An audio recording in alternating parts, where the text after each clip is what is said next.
Assalamualaikum guys. Oke, seperti biasa kali ini Mimin akan bahas film yang dibuat berdasarkan kisah nyata. Sebelumnya Mimin ucapin terima kasih sebanyak-banyaknya buat kalian yang selalu support channel ini. Tak lupa semoga di tahun yang baru ini kalian semua semakin sukses. Oke, film ini berjudul First They Killed My Father tahun 2017. Film biografi garapan Angelina Jolie ini mengisahkan perjuangan seorang gadis kecil yang masih berusia 7 tahun di tengah penjajahan dan pemberontakan. Oke, gak usah banyak bicara, mari kita genjot ke plotnya guys.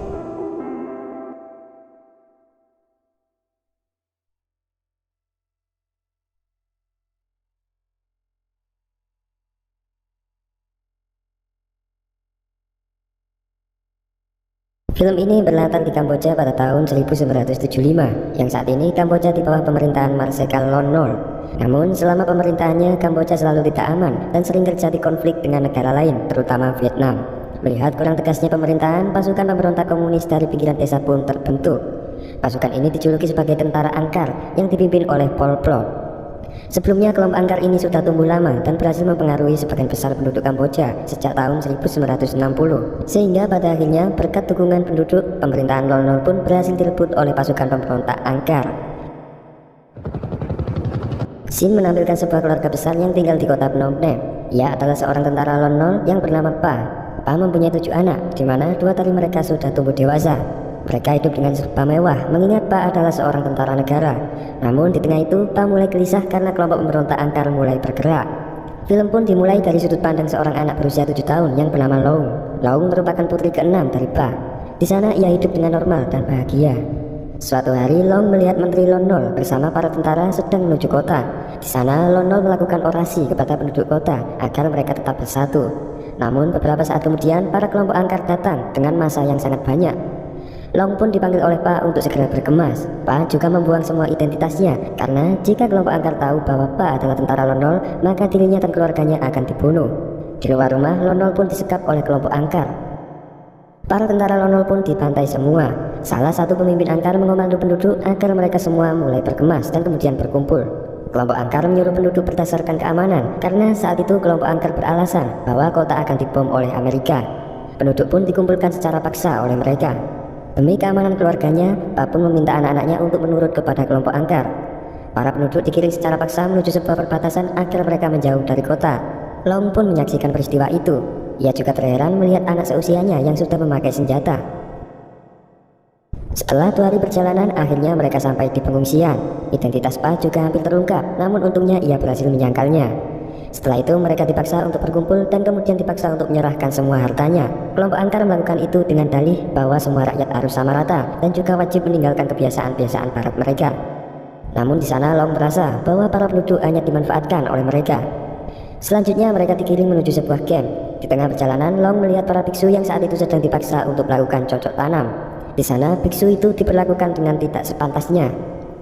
Beberapa saat Pa bertemu dengan pamannya. Paman Pa merupakan penduduk desa di sana dan pada akhirnya Pa dan keluarganya pun memutuskan untuk tinggal sementara bersama pamannya itu.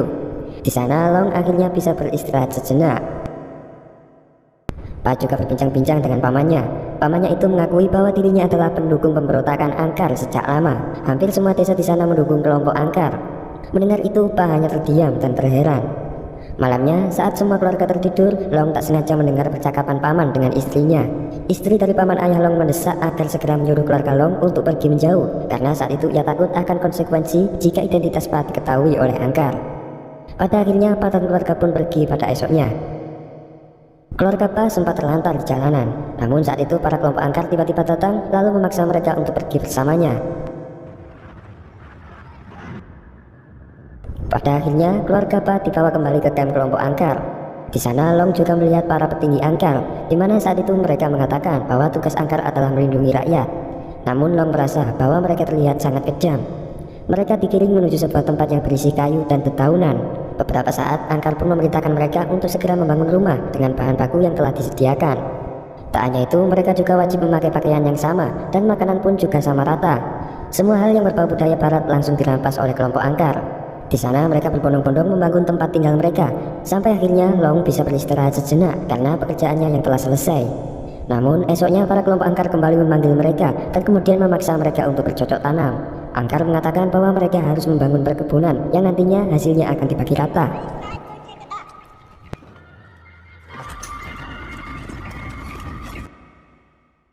Malamnya, Long juga melihat penyiksaan terhadap salah satu pengungsi karena ia telah membeli obat-obatan luar untuk menyembuhkan demam anaknya. Namun karena aturan, orang tersebut akhirnya disiksa sampai tewas di hadapan pengungsi lain.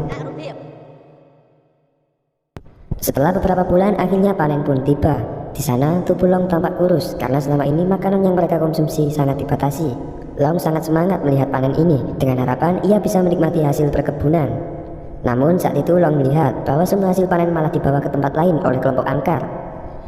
Tak menikmati hasil, Long dan lainnya malah kembali diperintah untuk bercocok tanam. Semakin hari makanan pun semakin dibatasi. Mereka hanya memakan beberapa butir beras yang kemudian diberi kaldu panas. Saat itu mereka juga bersedih karena kedua anak Pa yang telah dewasa tiba-tiba diutus angkar untuk melakukan tugas. Angkar mengumpulkan pemuda untuk ditempatkan di garda terdepan untuk menjaga keamanan.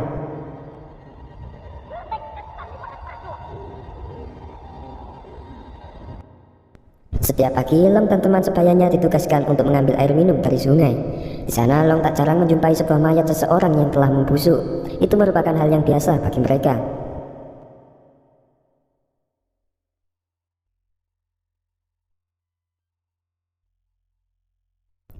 Beberapa hari belakangan, semua pengungsi tidak diberi makan oleh para petugas.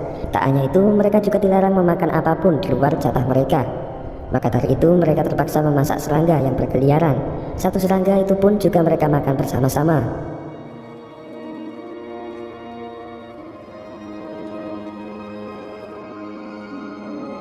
Long juga melihat banyak pengungsi yang akhirnya tewas. Tak hanya itu, kelompok angkar juga mengabarkan bahwa kakak Long mengalami sakit parah. Di sana Long pun menjenguk bersama ibunya. Long juga melihat bahwa mereka semua dibiarkan mati di sana. Ia juga melihat kondisi kakaknya yang semakin memburuk.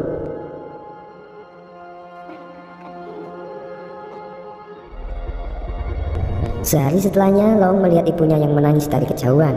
Ternyata kakaknya telah meninggal. Itu membuat Long semakin sedih.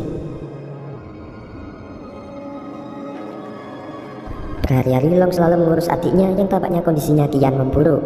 Semua pekerjaan rumah ia lakukan sendiri, mengingat kedua orang tuanya bekerja di ladang. Keesokan harinya, Pa tiba-tiba dipanggil oleh kelompok angkar. Long merasa curiga melihatnya, karena tak seperti biasanya mereka memanggil secara langsung. Di sana, Pa langsung menemui istrinya untuk berpamitan. Ia merasa bahwa identitasnya sudah mulai terbongkar, dan ia pun merasa bahwa ia sudah segera menemui ajalnya. Long yang melihat ayahnya dibawa langsung mengikutinya. Ia melihat bahwa ternyata ayahnya tersebut dieksekusi mati di sebuah tempat. Hal itu membuat Long sangat terpukul. Tak hanya itu, ia juga sedih melihat kondisi keluarganya saat ini. Saat malam, adik Long kelaparan dan selalu merintih. Tak tahan melihat itu, kakak ketiga Long langsung nekat pergi ke kebun untuk mengambil jagung. Di sana Long mengikutinya, namun sayangnya kakaknya itu dipergoki oleh kelompok angkar dan akhirnya ia pun disiksa.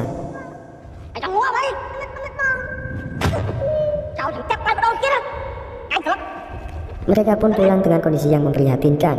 Tak tahan melihat anak-anaknya yang sengsara, akhirnya ibu Long menugaskan mereka untuk kabur dari tempat itu. Ibunya menyuruh mereka untuk pergi kemana saja dengan cara berpencar. Rencana itu merupakan harapan terakhirnya.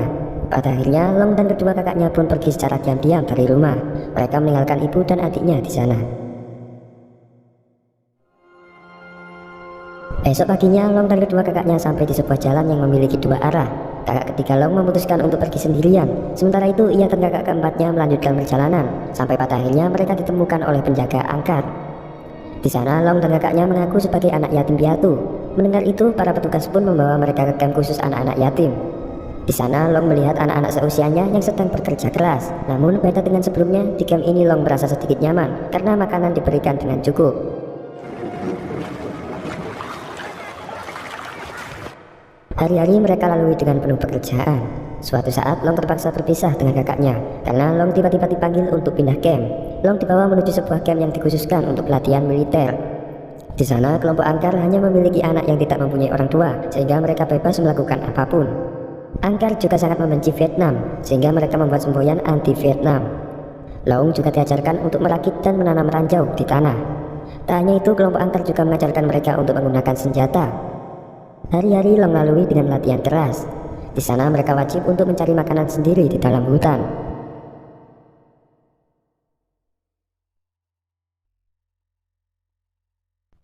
Setelah beberapa minggu, Long meminta izin kepada pelatih untuk menemui kakaknya. Long pun mendapatkan izin dan ia membawa segumpal nasi. Namun dengan diam-diam ia langsung pergi ke camp ibunya. Dengan harapan menemui ibunya, ternyata camp tersebut telah rusak dan tidak berpenghuni. Petugas di sana mengatakan bahwa para pengungsi telah dipindahkan, namun faktanya mereka semua ternyata telah dibantai. Long pun kembali ke campnya dengan penuh kekecewaan. Ia merasa tersiksa hidup di tempat tersebut. Saat malam hari, camp Long tiba-tiba dibom oleh pasukan Vietnam. Hal itu memaksa Long untuk kabur. Ia juga kebingungan mencari kakaknya.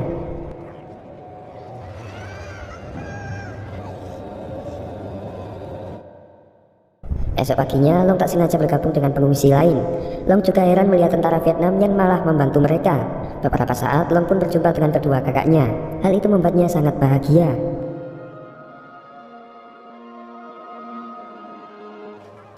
Di sana, para tentara Vietnam juga memberikan makanan dengan melimpah. Salah satu teman mengatakan bahwa tujuan sebenarnya Vietnam mengebom Angkar adalah untuk menyelamatkan pengungsi yang telah diperlakukan dengan tidak manusiawi. Namun sebagian penduduk Kamboja salah paham dan mengira bahwa kelompok Vietnam sedang menyerang Kamboja, sehingga para penduduk pun bersatu dan malah mendukung Angkar yang mempunyai semboyan anti-Vietnam. Propaganda yang dilakukan Angkar sangat mempengaruhi rakyat, dan pada akhirnya Angkar pun berhasil menguasai pemerintahan. Mendengar penjelasan itu, Long pun tersadar bahwa selama ini semua penduduk Kamboja hanya dimanfaatkan oleh Angkar. Ia juga teringat dengan sebagian keluarganya yang telah dibantai oleh mereka. Saat pagi hari, camp mereka tiba-tiba diserang balik oleh kelompok Angkar. Bom pun berjatuhan dan baku tembak pun terjadi. Semua pengungsi pun berhamburan, termasuk Long dan kedua saudaranya.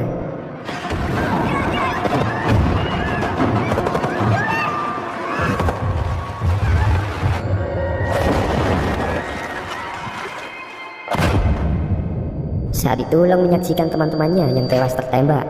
Ia juga melihat teman lamanya yang sedang berusaha menembakinya. Long pun terpaksa berlari menuju sebuah hutan bersama pengungsi lainnya. Di tengah ia berlari, ia menyaksikan para pengungsi yang tewas karena ledakan ranjau.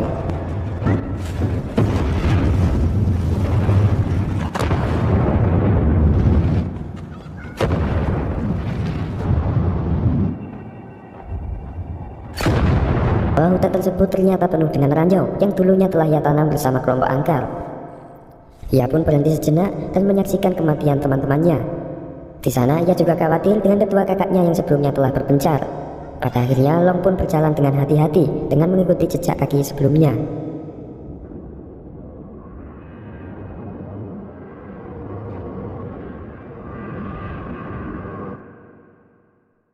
Singkat cerita, Long pun kembali ke kamp Vietnam dengan selamat. Di sana ia juga menyaksikan salah satu anggota Angkar yang telah tertangkap. Para penduduk pun diberi pengarahan tentang pengaruh kelompok Angkar itu. Di sana ia juga bertemu ketiga kakaknya yang ternyata masih selamat. Pada akhirnya perjuangan Long pun sampai di sini. Kedua kakaknya dan kedua orang tuanya tewas semua dan menyisakan keempat saudaranya.